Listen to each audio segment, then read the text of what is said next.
Welcome to the Indie KidLit podcast. Join Marti Dumas and Elena Page on their quest to help children's and middle grade authors find the right audience and sell more books. Welcome to the Indie KidLit podcast.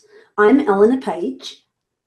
And I'm Marti Dumas, and today we are joined with the awesome Donovan Scherer. Actually, wait, hold on. Let me pause right there. Am I saying your last name correctly? Is it 2 syllables, Scherer, or is it like Scheer? It's like whatever you want it to be. I don't think my family doesn't the same way, so. Okay, well, that is fair then. Like, if your family doesn't have agreement, then okay, all right. So I'm going to go with Scherer. I say it is okay. You do more like one syllable? Yeah. I'm going to go with what you say. Cool. All right. So we're not actually going to rewind, but we'll pretend we did. Sounds good. I'll say that we have with us Donovan Scherer, who is an author and an illustrator. And Donovan creates worlds filled with adventure and humor. And this is the best part, a little bit of dread that everything will go terribly wrong. He writes and illustrates his own work, including Breakfast Doodles and the Fear and Sunshine books, of which there are a lot. How many Fear and Sunshine books are there now, Donovan? There are 3 books in the main series, a side story, and a coloring book. Absolutely. Wonderful. And he has been killing the game, selling live at events all over the place. And so we could not miss the opportunity to bring Donovan into our lab and pick his brain about all of that good stuff. So thank you so much for joining us and welcome. Yeah, thank you. So yeah, it's strange because I listen to the podcast on 2x speed. So we're talking so much slower than what I'm used to. That is so cool. So can I tell you, like, in my other life, you know how you like wear a bunch of different hats? So like one of the hats that I wear is that I'm an audiobook narrator. And so then I'm in like a community of audiobook narrators, and audiobook narrators are really cool people until they hear people say that people listen to things at 2 times speed. You have never seen nicer people like erupt with hatred and anger as when people talk about that. They're like, but the odd of it. And I'm like, dude, either the person's going to listen or they're not. Like if there's a person who's listening at 2 times speed, it's because they need it at 2 times speed. You would rather have them hear it. So that was funny. Well, if there are any audiobook narrators in the audience, then, you know, here is Donovan. He's a good person. He just also happens to listen at 2x speed. Exactly. Sorry. No, it's all good. I actually listen to a lot of, and maybe not at 2x, but like at 1.5, I totally do. Listen at 1.5 all the time. So did we just lose your sound, Donovan? No, I plugged the headphones all the way in and became deaf for a second. I think we're good. Oh, okay, good. I would like to preserve your hearing if it's possible. Like, yep. You know, stuff happens sometimes, but if we can keep that would be good.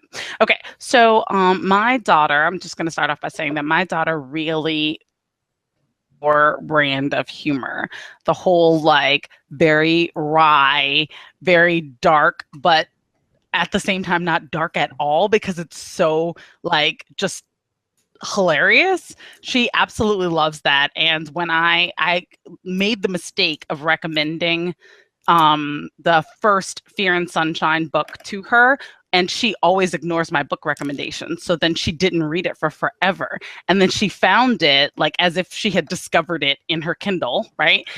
She's like, oh my gosh, there was this thing and it was so funny and blah, blah. I was like, okay, yeah.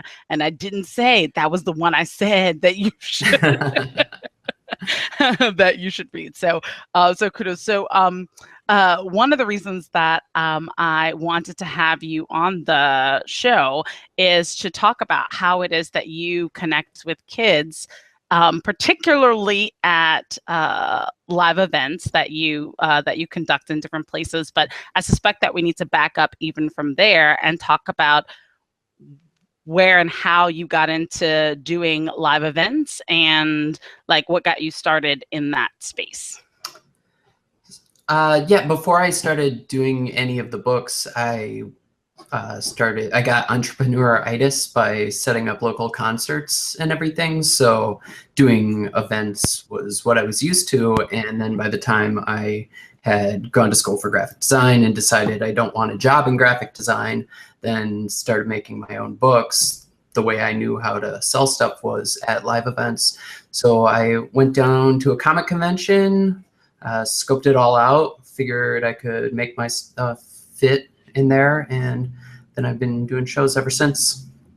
Okay, so you literally went to you were like, I think I'm going to sell at live events because I feel in my heart like that's the best way to do this. I'm just going to go and see what happens and then do it.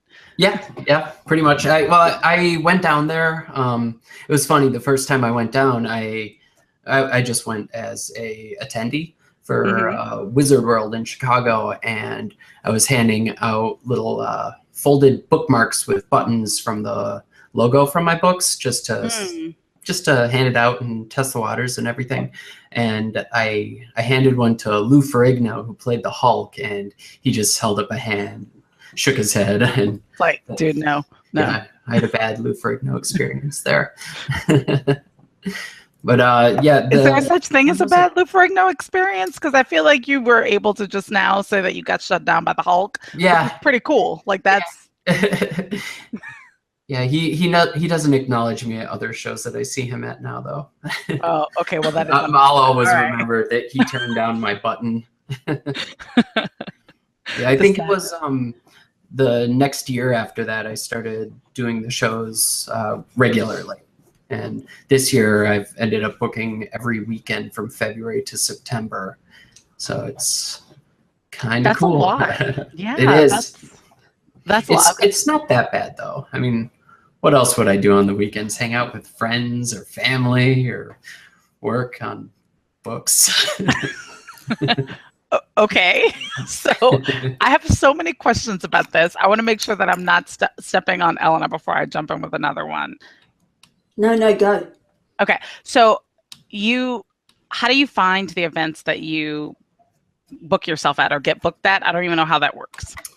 A lot of them I found just by doing other shows. Like for the first, like if you do one big show and then you meet some people there, they're going to tell you about other shows that you should check out. And sometimes you got to judge whether or not it's going to be a good fit. And most of that comes from experience of doing the shows.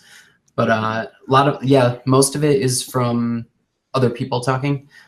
There's some like Artist Alley sort of groups online too, or comic convention groups on Facebook, and people post upcoming shows there. And I think if you just look up any, like your area that you want to do shows in and Google that with comic conventions, you can find a lot that way. Mm-hmm. So your books are actually comic books, like they're graphic novels? No, they're illustrated novels. There's so they're like a picture or two every chapter. Okay. And those are doing well even at like a comic book convention type? Yeah. The best shows for me are ones with lots of families. A lot of my sales do go straight to the parents, but the covers and everything are eye-catching enough to attract the kids. And it looks, the like quality of illustration that I do looks like pretty standard cartoons, so it fits like that age group and everything. Okay. So then you said something a minute ago that I wanted to pick at a little bit. You said that as you get more experience, you'll be able to tell what's a good show, but you have more experience now. So what would we be looking for? Like, how would we know which shows are good shows? If we're talking about for middle grade books, middle grade children's, you want to go after shows that are going to be big for families, and that would be the general comic conventions or like arts and crafts fair. Arts and crafts shows are awesome for me. Right now I've got 12 weeks of a local art and craft show that I do, and it's great because it's like 4 blocks away from my home, and it brings in around 10,000 people every Saturday. So I'll do as well at that show that I do at a bigger comic convention, and it's a lot of the same customers coming over and over. So I've really done a lot to establish my local fan base. So, Very nice. the more you can do close to home, the better. I don't recommend doing any sort of big travel. It's just you can do it near home, and there's usually enough going on that you just got to dig until you can find it all. Like colleges will do arts and crafts shows. There's lots of little comic conventions all over the place. You probably want to avoid the collectible shows, like the ones selling toys and old comics. Mm-hmm. That's a pretty specific market, so it doesn't bring in a lot of families. I've also done well with, since although they are kids' books, I have done pretty well with horror conventions, because it's about a little hippie girl, but she's raising monsters, so they're humorously dark. Appeal to it. All right, very cool. So one more thing with that. So then for me, that sounds like my deepest fear wrapped up into an every weekend kind of phenomenon, which is me being an author sitting sadly and alone at a table, hoping that people will stop and speak with me.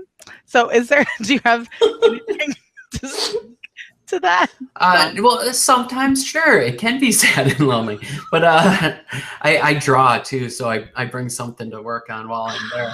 But a lot of times, especially at the bigger shows, you will keep real busy and talking to everybody. It's like working, I hate to say it, but it's like working a retail job almost, because you're running your own little mini bookstore when you're doing these shows, but you're talking about something you made, so the conversations are always awesome.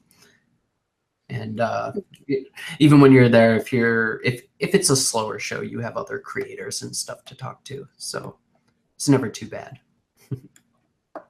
I have a lot of questions. All right. The practical side of things. So like, are they expensive to book in and get like a stall at these things? It varies. A lot of the bigger pop culture comic conventions will run like $200 to $400, but when you go into the smaller shows, like the arts and crafts shows, I think are around $25 to $50 for a day for doing those. And the smaller, if you can find smaller, like established comic conventions, then those can be pretty cheap, and those will run between like $25 and $150. Yeah, that's good. So in terms of like setting up, like what do you do to make it look kind of kid friendly and attract people? I mean, do you sit there with flags? Do you hand out lollipops? Like No, that sounds like way too much work. Think of it just like your book covers. You want your table set up to express the like genre of the book and everything like that. So I have the book covers work as artwork and everything like that. I have a big backdrop with my own illustrations, and then I have my zombies, or characters that I made a game for iPhone and Android based on my series with little zombie beans, and I ended up linking up with somebody through Etsy or DeviantArt, I think at the time, and she's been making plushies for me of those characters. So I've got them scattered all over the table, and people are drawn to those. It's nice eye candy to bring people in. Cool. That's a great idea. That's really awesome. Cool. That sounds so cool. So wait, I have a question about, like, when you say a big backdrop, can you be like extra specific? How big is a big backdrop? It's a 6-foot banner that I have up on a photography stand, like two tripods with a bar going across. You can get vertical banners. So yours is horizontal, and you've got Mine's horizontal, yeah. Like a cool thing that you rigged up that makes it stand up, or is that the way that it came? Like, did you buy it like that, or did you MacGyver that into place? Yeah, it's a photography backdrop stand, and I have some sheets of cloth that I have hanging from it, so it looks like curtains, it's nice, and it looks kind of eerie, so it works well with my setup.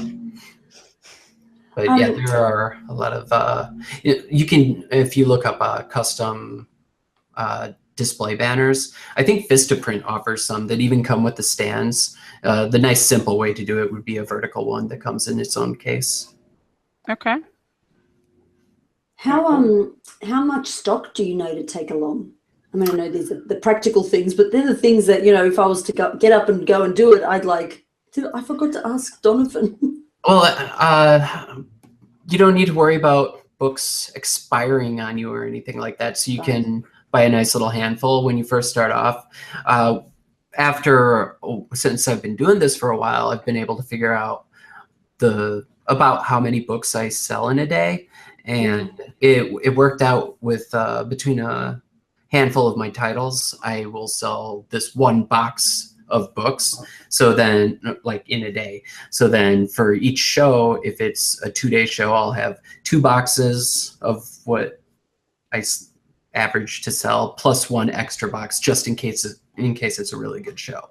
So with yeah, so it's you got to figure out like how you sell your books with that, because I sell some books a lot more than I sell the other books because I'm better at it, because I know the pitch better. That's cool. So you in terms of knowing the pitch better, like the way that you're presenting it, like would you mainly go for first in series when you're presenting it to a new customer?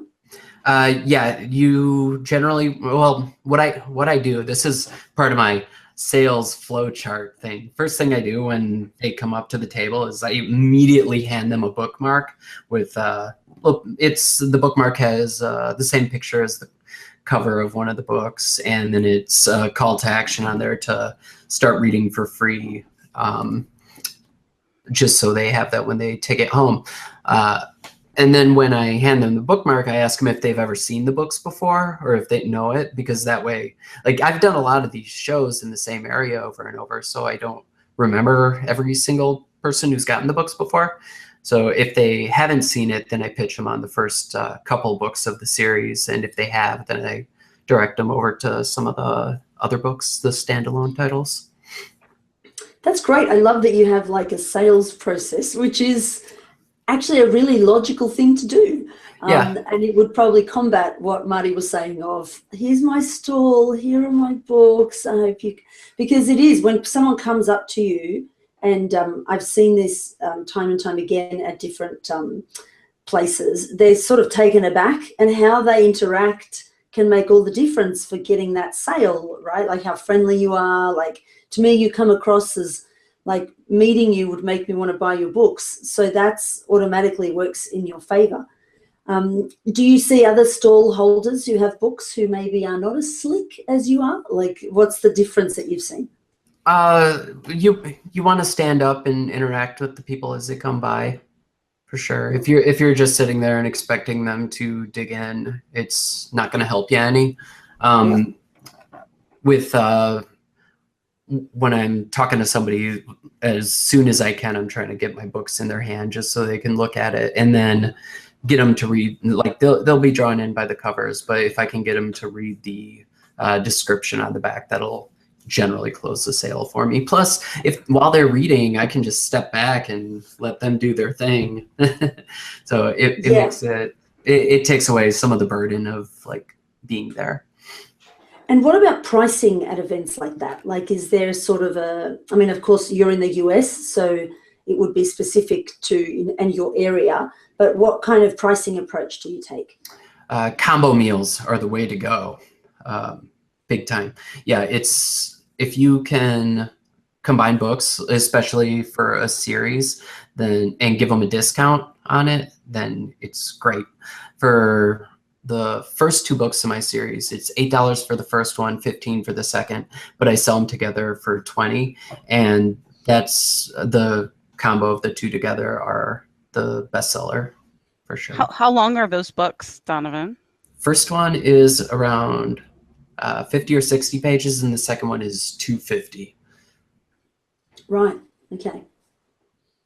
Terrific. Obviously, like your branding is just so distinct, and so like if someone was to see you at one of these places, they're like, oh, it's Donovan and his amazing books, and they all flow together, and they all so the branding's a really strong element. And because of the way your illustrations are, you can kind of sneak into the comic space. Do you think like other books would do well in a comic space, or you're not sure?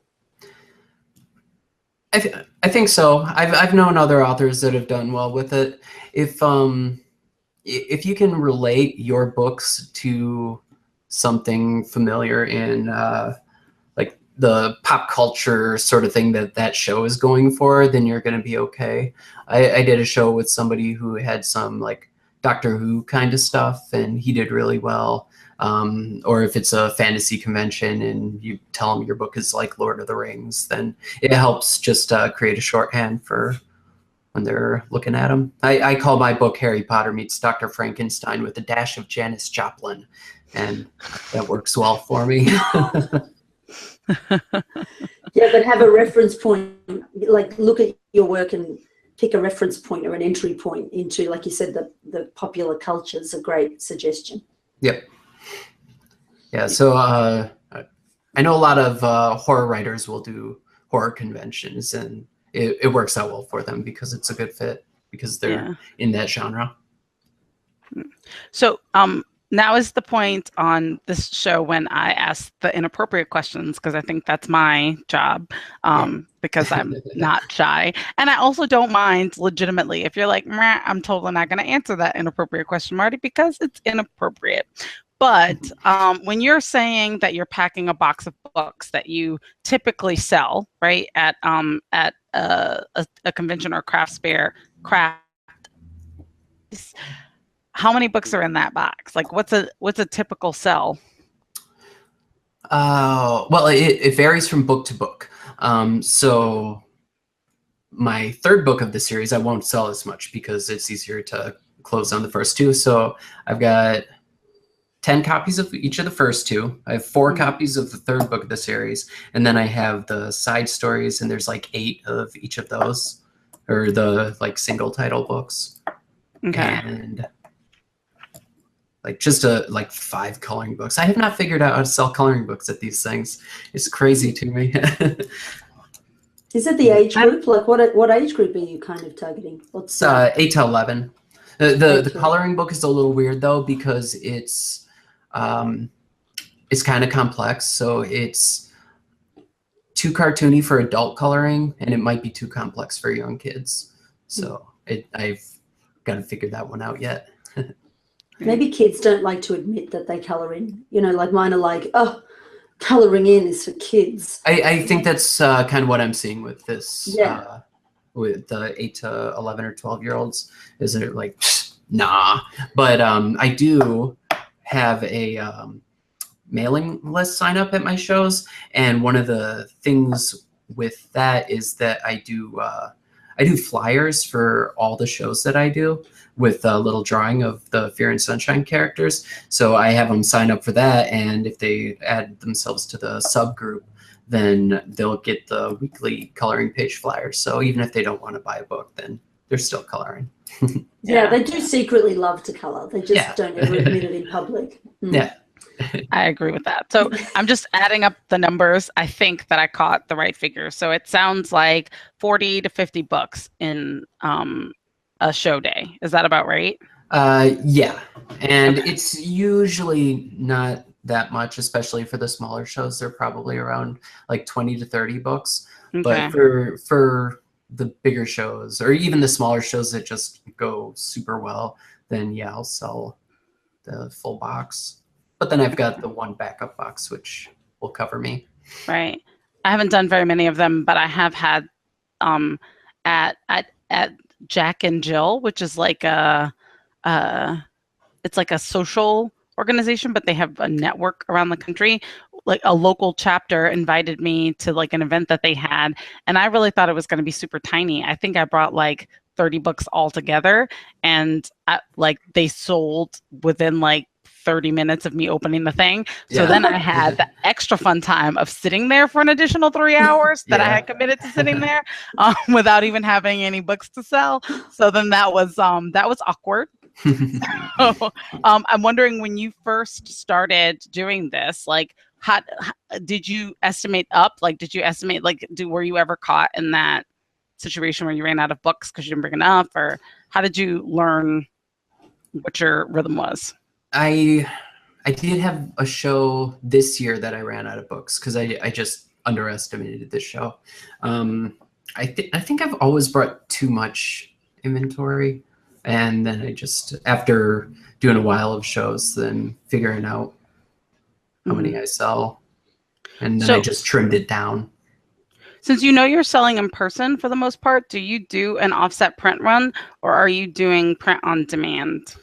It's all print on demand for now. I may do offset for at least the first couple books of the series next year, but I'm kind of holding off on that. I just went to the American Library Association conference this last month or whenever, and one of the big things I want to do with my books is to get them into like other distributors and everything, because like I sell fine at shows, but I want somebody else to do the work for me. And I talked to some of the distributors, and my book sizes are bigger than what they would want. And so she asked me why I chose the size of books, and I was like, I do comic conventions, so I wanted something close to comic book size. She's like, that's going to be expensive for us. So I may hold off on doing an offset print run until I reformat the books to a smaller size, specifically for distributors.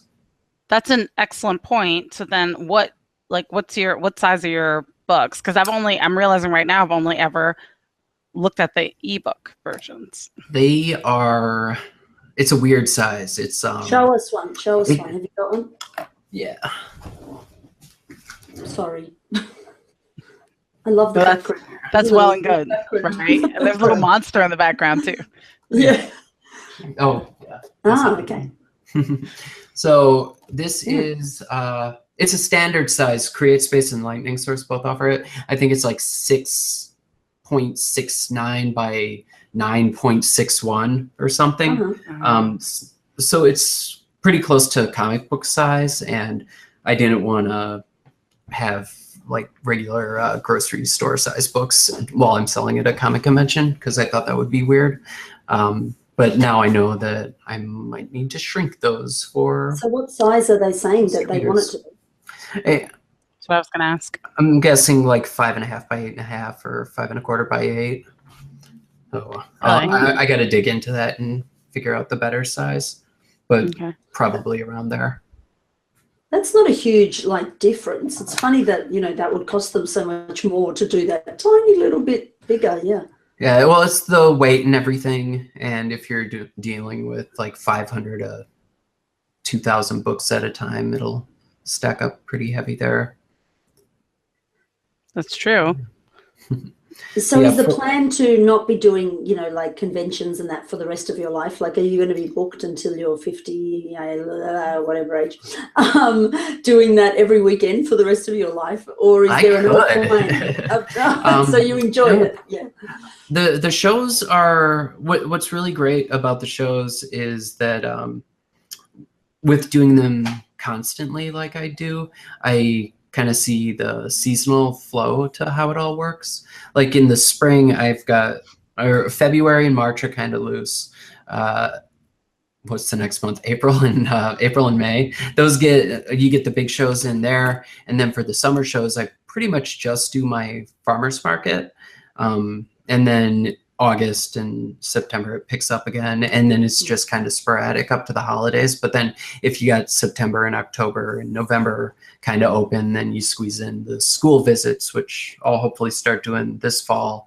And then December I could take it or leave it. In January I just want to hibernate, so I don't want to do shows anyway then. So yeah, and planning it out seasonally like that works with the distributor schedules too, since they want to be shipping books around like April or September. Okay.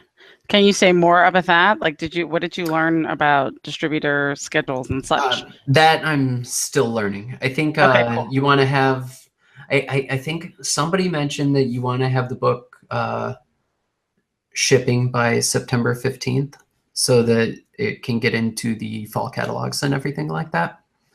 So that's one of the dates I'll be aiming for. And be stocked for Christmas, for which you have to be stocked surprisingly early, I think. Absolutely. So one of the advantages that I'm hearing from you is, I'm going to like slide us back a little bit. While you're sitting at a table at one of these events, is that you are both the writer and the illustrator. You're the author and the illustrator of the book. So not only does that give you a great excuse to be doodling at the table, which can totally attract children. Oh, and I just had an idea. Have you ever done it live, like where people can like really see you doodling and sketching something?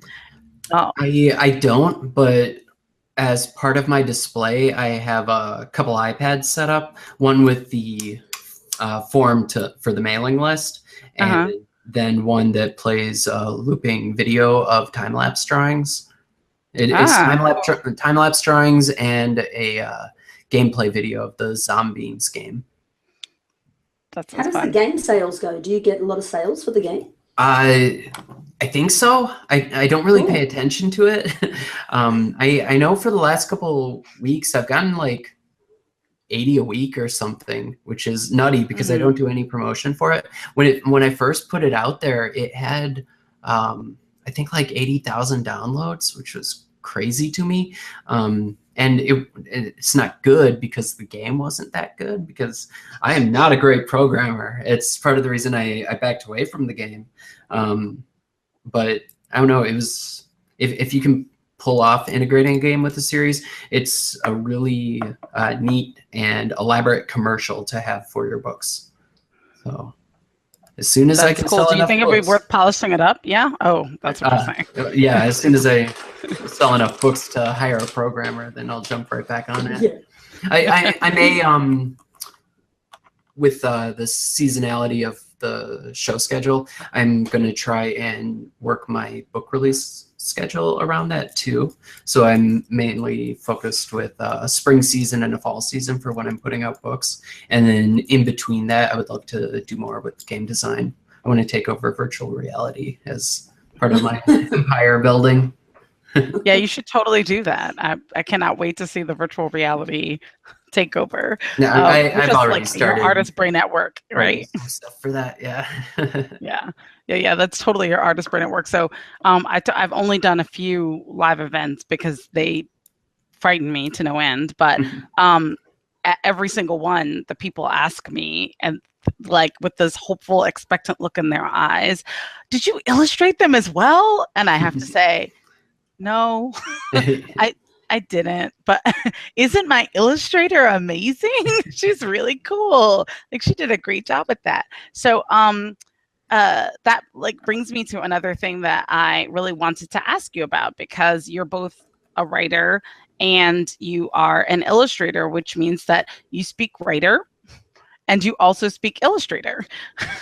Or rather, even beyond illustrator, you probably speak artist in general, and I bet illustrator is a dialect inside artist. I think that sounds about right. Okay, right. So in our, like, we have a little Facebook group that where we bring our problems and our woes together, and also our successes sometimes too. But one of the things that a few people have had problems with recently is figuring out like how to communicate with the artists that they're working with to make sure that they're getting what they expect, or like having things, I don't know, be on time, or and I suspect that a lot of what's happening there is that authors don't know how to speak artist at all, and illustrator particularly is probably very true, right? So then like, are there things like tips that you can give us for maybe easing that conversation? I think a lot of it is going to depend on the illustrator that you find, if they're experienced in doing client work or not. Okay, so I want to pause you right there to say that that phrase is already useful. Yeah. Being able to say to someone, "Are you experienced in doing client work?" is not a phrase that I had in my tool bag before, but I'm like literally I'm writing it down right now. So, okay. Are you experienced in doing client work? Okay, so now I've uninterrupted you. Continue. So yeah, I mean, if you go on DeviantArt or somewhere like that, you're going to find a lot of people drawing for themselves, so they won't know how to work with your expectations. And if you're offering them money to do art, then they're going to take you up on it, even though they may not be ready for it, which that'll end up it can cause problems. If they are really good illustrators, though, and you can, I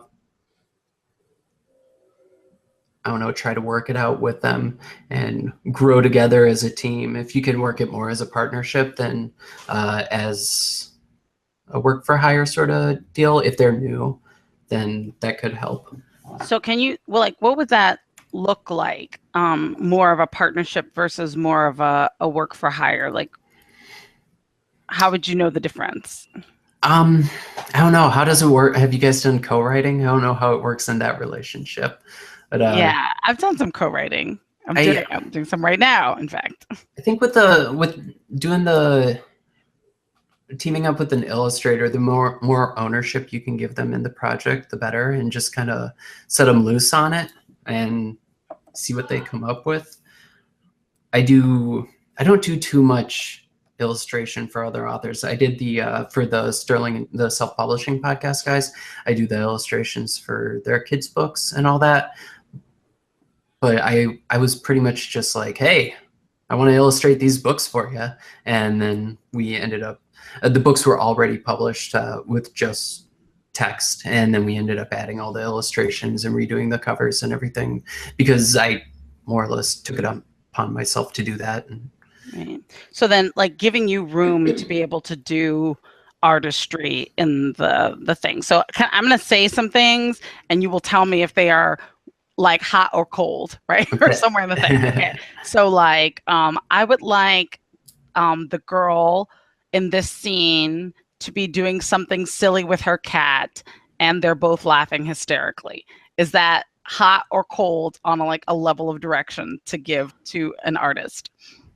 I think, yeah, that'll work. If that along with the text from the scene, I think the artist should be able to concept something. That's another thing too. You want to see what they're working with as early as you can, just to make sure they're headed in the right direction before they start getting really into the work. Like, the more sketches and thumbnail drawings you can get, the better. So these are the things we should be saying. We should be saying, those are I would actually love to see your sketches and thumbnails.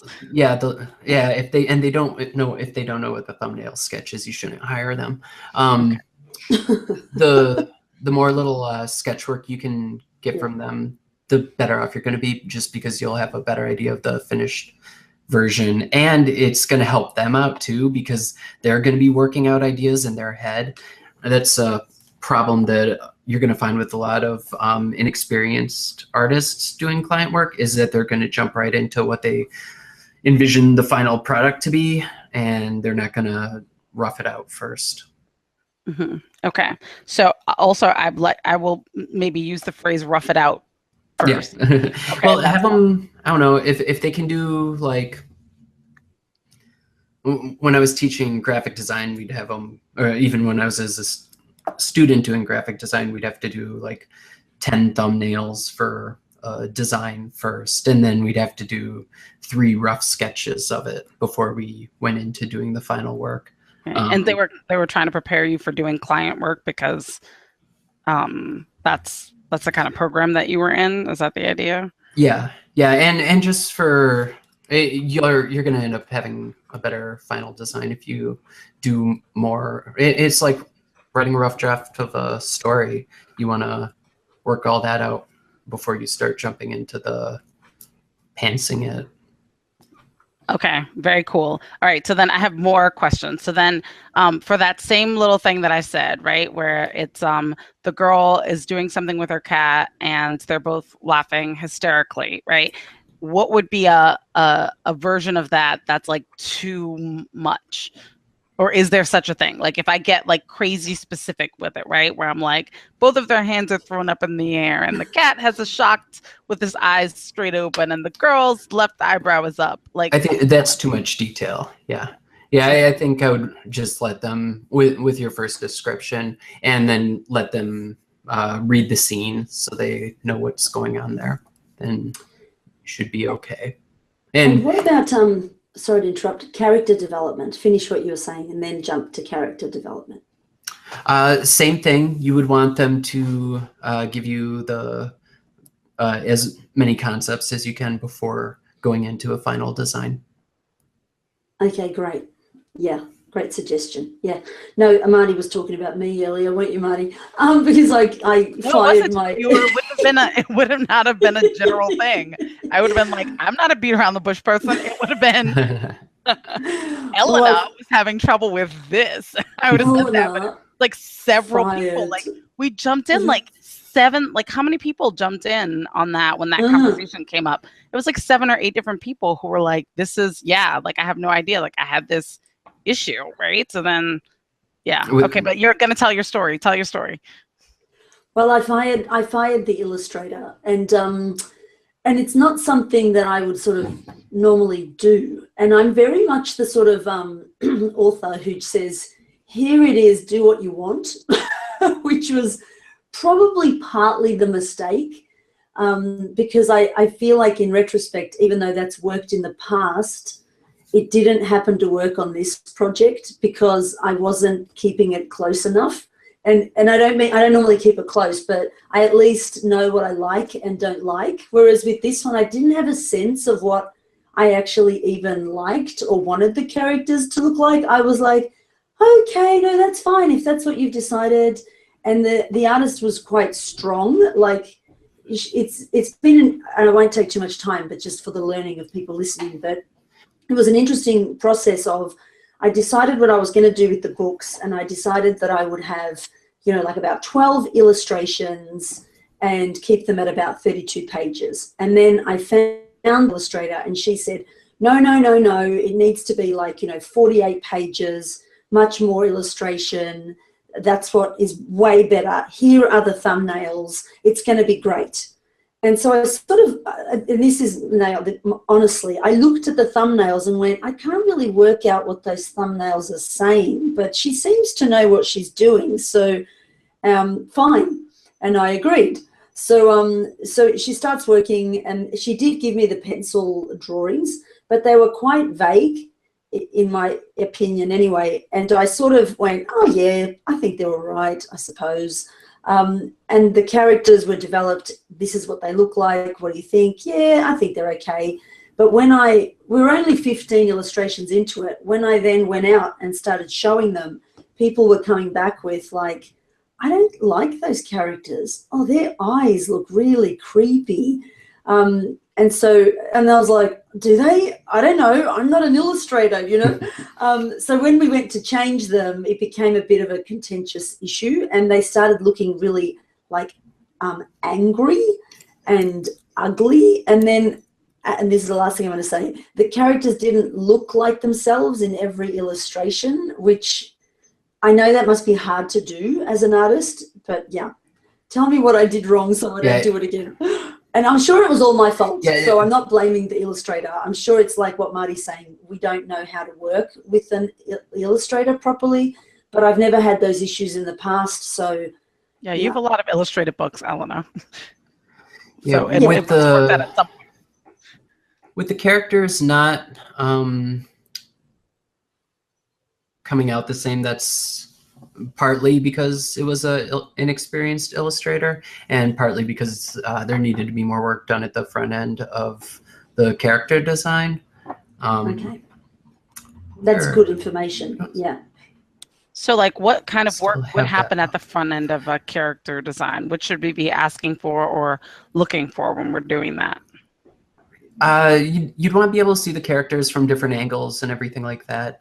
I used to do that. That used to be what I did for when I first started doing freelance work, was doing character design, which would end up giving the client a full package. There would be plenty of concept art to go through, so we could work out what the character is going to look like in the end result, in the finished product. And then they would end up getting a packet of all these different designs of, or not so much different designs, but different actions of the character doing, so that it looks like the same character throughout all the pictures, and the character is doing all these different things, so you can see it from all sorts of different angles. And when you have something like that on hand, it's basically a branding identity package that you would see for like a corporation, or like a logo and how they use their colors and everything. It's the exact same thing, but for characters.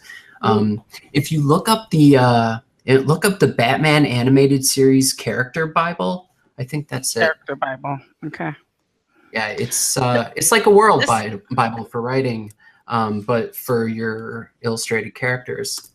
So this sounds to me like when you're doing audiobooks that have a lot of characters in them, or characters that you suspect might recur at some point, which, like, let's just be honest, you should assume that all characters are going to recur like 3 books from now, when you've totally forgotten about what the bellman sounded like in the first book. You make a little voice file for each character as they come up so that you can go back to it as a reference point. Yep. So is that what's the illustrated version of that. Oh yeah, and if you're going to be doing characters for a series, then you're going to want it to stay consistent before you jump into it. With the Fear and Sunshine books, I had tons of illustrations before I ever started putting them into the books.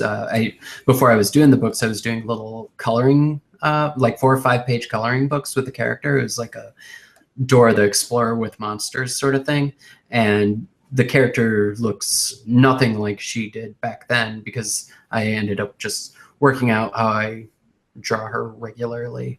It's like if you look at the old, the original episodes of The Simpsons, they look nothing like they do. But then when you hit season 8 or whatever, then they look the exact same as they have since then, because they standardized. All right, very so cool. How do we communicate that through to like a prospective illustrator? Do we say we want them to do, we'll pay them extra to do that character development at the beginning? Yeah, I think I would do that.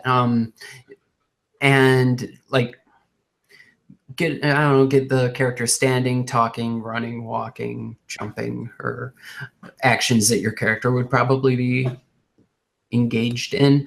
And if you treat that as a separate project from your book itself, then you still have that on hand, because if it's good and you don't want to work with that illustrator again, then you have that as reference for any future illustrators that you do want to work with. And it could be, even if you just start with pencil sketches or something like that, or like higher quality pencil sketches, then you're going to be able to have something probably cheaper than what you would be paying for your cover design or interior illustrations. Okay. So is that a common thing? And that I'm referring to is taking the design package and bringing it, or character Bible, but in drawings, and bringing it to another illustrator? Like, is it normal to do that? Professional industry, yeah. Okay.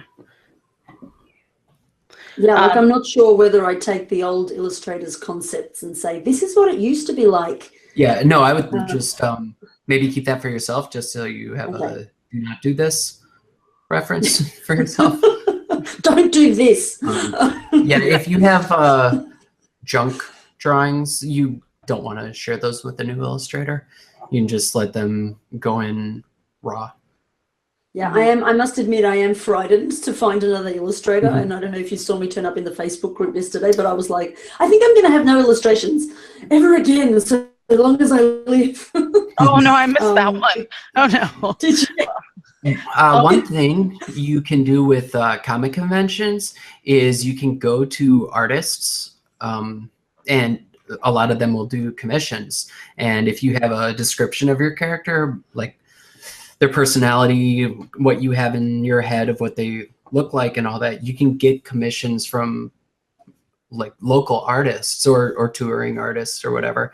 And if you really like their work, you can either try to pursue working with them, or you could just put together a little sample pack of all these different artist versions of what your character looks like, pick out the best parts of what you like, and then provide that to an illustrator that you do plan on working with.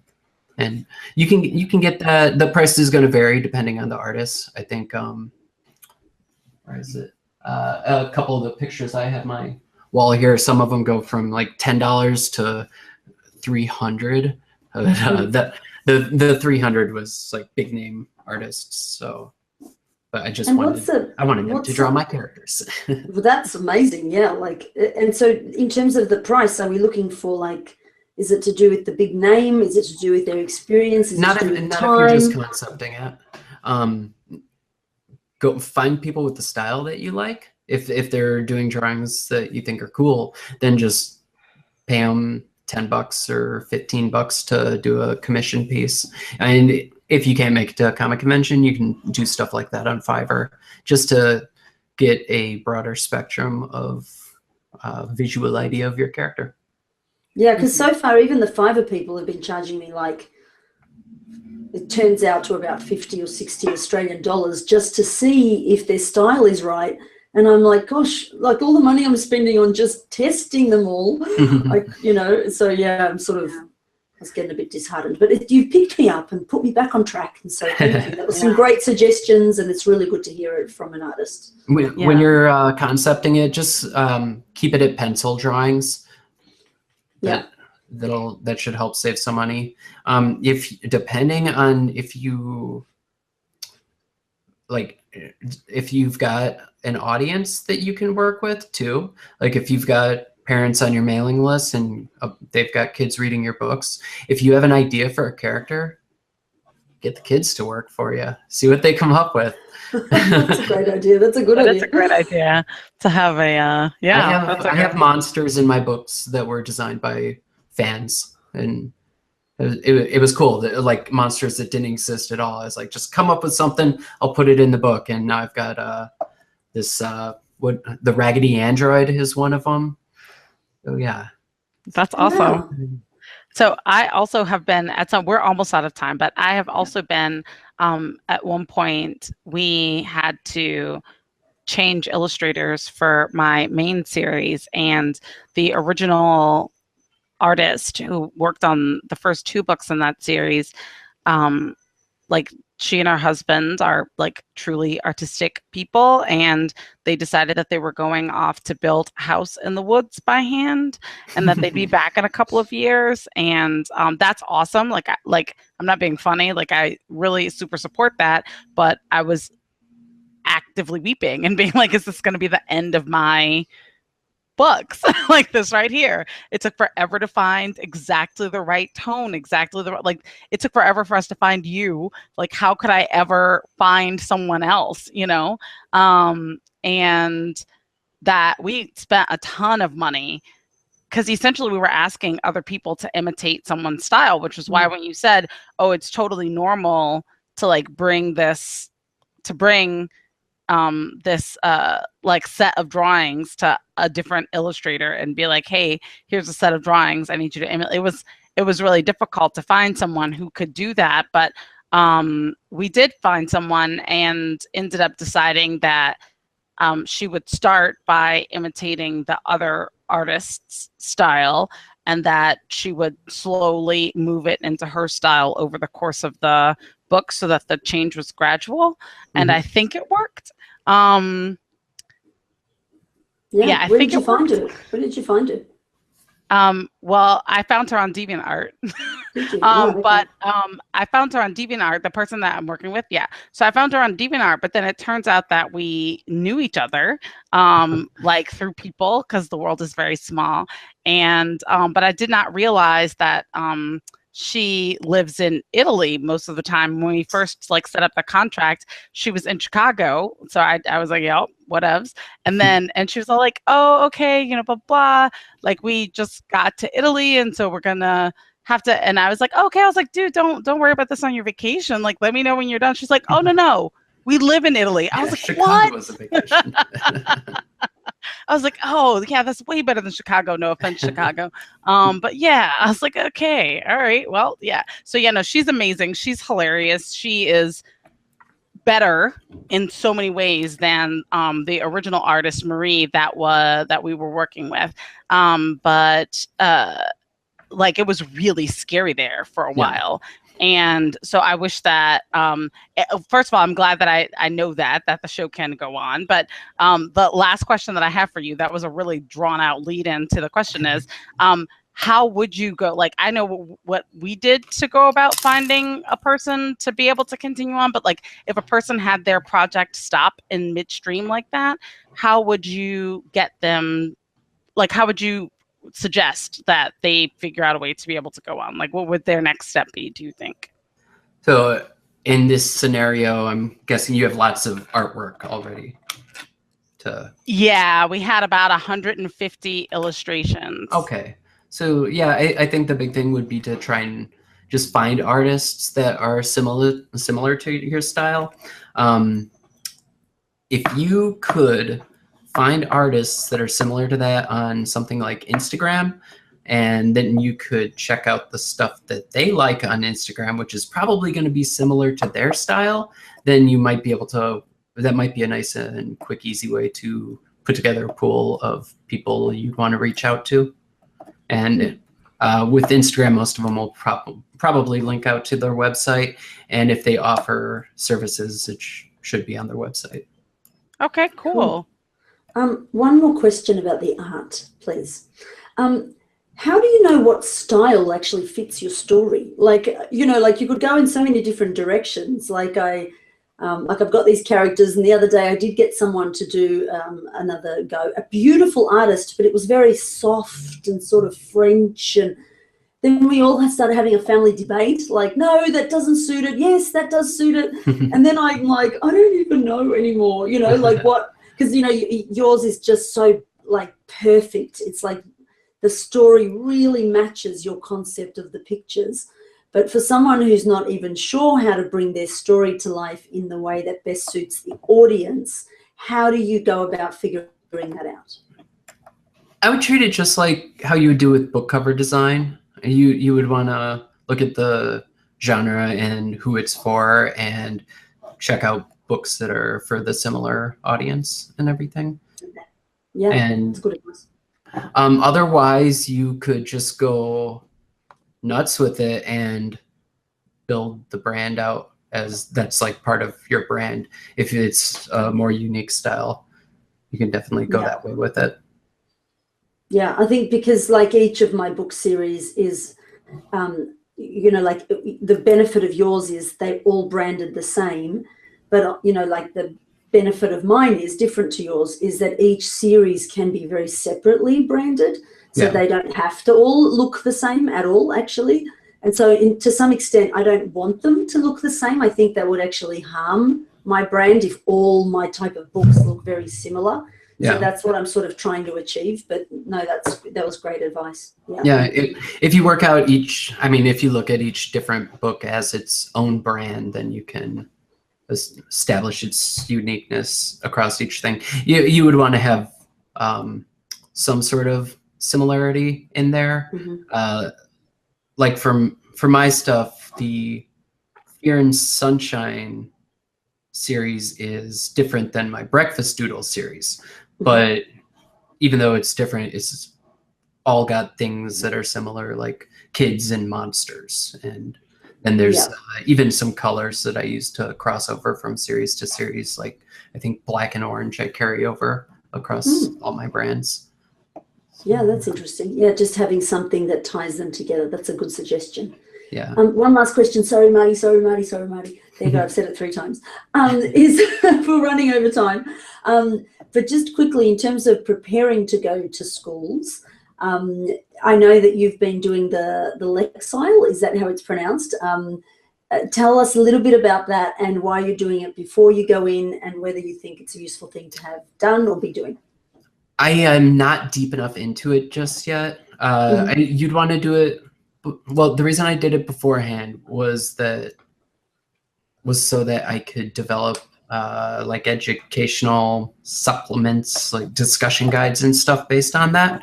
And that's where I'm at right now, is I'm gonna slap all those together, then start harassing the schools to let me in there and sell my books. And yeah, so that's my current adventure right now. And it's weird. I'd rather be creating stuff than making homework. I feel bad about that, but I guess it will help, I think, with the getting the books to a higher level, so that once I go after distributors and everything, I may not have the sales online, but I've got this whole like back channel of where kids can go once they've read the books. And I don't know, if I can make them super appealing to teachers, then I think I can leverage that for distributors. Okay, so for the listeners, tell us what the Lexile is, because a lot of people may not know, and how you know what to even put in those educational resource stuff. For the Lexile is, I think it's just like a standard grading thing for books. So you'll send in the manuscript and they will figure out what grade level it works best for. And then teachers, after testing the kids, they know what their kids read at. So then here's a book that is at that level or a little higher, so you can push yourself and be cool. For the discussion guides, part of my trip to American Library Association was corporate espionage. So I stole a whole bunch of them that they had out on the tables so that I can model my stuff after these. And then I had some things already made up, like lesson plans based on my books. And now it's just a matter of taking that and making it into just ironing out the details and then putting it into something more presentable so it looks good. Terrific. Oh, yeah. Absolutely. Well, thank you so much for hanging out with us and helping to solve all our artistic woes, plus showing us how to take over the world of in-person events. I feel like I don't know that I'll ever be on your level of like February through September every weekend. That's like, yeah. I don't know if I'm ever going to be on my level again after this year. So wait, real quick then. What do you think is reasonable? Like, what's sustainable? If that's not sustainable, then what is sustainable? It is sustainable. It's not that bad. Not that bad doesn't sound like sustainable, Donovan. That sounds like... I sell books at all the shows, so that's always good. I will be doing a little more curating of the shows that I've been doing this year, though, like dropping the collectible shows, because they're not a good fit. This year I also dropped anime conventions. I've been doing those for a while now, but they're not. There could be better shows, we'll say. Yeah. Especially for books, because it's not the right audience for that. Yeah, so but it's good because you've gone out and done it. Is too old. I'm sorry, I got distracted because someone just came in my front door. Plus, you were talking at the same time. The audience is more there to hang out with their friends and everything, and they're probably a little too old. Yeah, the family oriented shows are a little better because it's more parents for sure. Anime shows will just be a bunch of teenagers wreaking havoc on hotels and all that. So how do I know which one are family shows though? Like, does it like literally say on the billing, family friendly, bring your kids, or like, how do you know which ones are the family shows? The general conventions are going to be probably pretty good for that. And I don't know, you try things, just experiment, see which ones are best. Right. But the general comic conventions are usually pretty solid. All right. Very cool. Well, thank you for that last minute burst of questions. So, Donovan, where can people find you online? DonovanScherer.com is my main website, but my last name's hard to spell. So if you go to studiomoonfall.com, it's pretty much the same thing. All right. Very cool. And Elena, where should people look for us if they're looking for us online? So you can find us at www.indiekidlitpodcast.com, and the show is bi-weekly, and we hope to stay on track, don't we, Marti? Because yes, we do. We've been so good. We've been so good up till we've got it, I think. Yeah, so we were saying earlier, and I'll just tell you all, since you're listening, that the interviews now pretty much go live very close to when they're recorded. So the information is timely, which was one of the things we kind of wanted to do, because KidLit and any industry changes so quick sometimes, and also we want to use the information as we get the information. So thank you all for tuning in. We would love it if you leave us a review, because reviews get us, lifted up and get a bit more visibility at iTunes, or what's the other one called? I've gone the mental blank. Stitcher, that's it. Please take 5 minutes and leave us a review. Let us know, and we will give you a shout out on the show. And thank you again for watching or listening and tuning in every couple of weeks. Right. Thanks for having me on. Thank you. Thanks, Donovan. Thanks.